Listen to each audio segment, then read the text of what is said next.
Hi everyone, just wanted to jump on here and give you a quick announcement. Week 4 already. That's good news, right? We're flying through this course. Hopefully you all feel the same. I know it's probably a little different on your end, given the amount of work that you have to do for this class. So I'm empathizing with you. For week 4, we are going to switch directions and start talking about intelligence testing.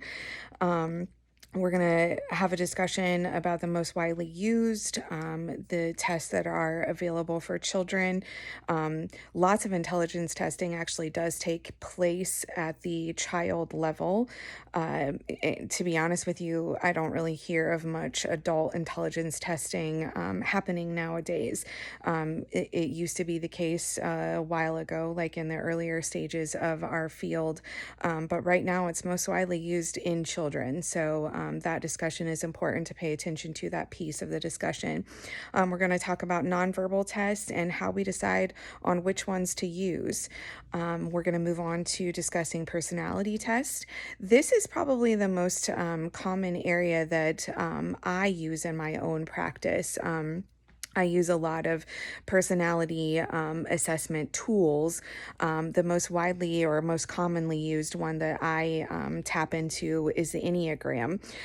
It's not an evidence-based test, but it's worthwhile to mention because it is a tool that I think a lot of therapists are beginning to utilize a lot in their practice.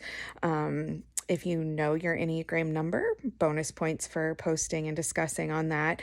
The other most commonly used one that I utilize is the Myers-Briggs test. So just FYI, I'm an Enneagram 6 and I am an INFJ. So share your numbers and Myers-Briggs type if you would like in your discussion. I'd love to talk about that. It's so much fun.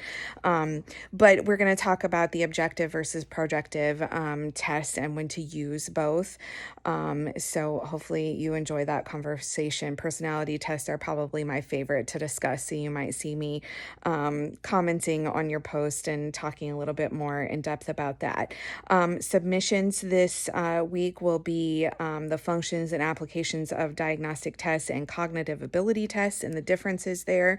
So we're going to talk a little bit about that. And then your second submission is going to be a kind of follow-up from what we did last week in the case of Janet. So this week we're going to talk about assessment report processes, and you're going to summarize the case, which is already given to you. Just need to put it in your own words and talk about her a little bit more. The DSM-5 criteria that Janet meets. A lot of students try to get out of doing this because they want to say that they're not qualified to give a DSM-5 diagnosis. Pretend like you are and use that DSM and try to find a good diagnosis for Janet. You want to select the assessments that you would use for Janet, and they can be any of the assessments or tests that we've covered from the beginning of the course. But I would like an explanation as to why those tests are the ones that you're choosing. And then describe Janet's strengths and weaknesses.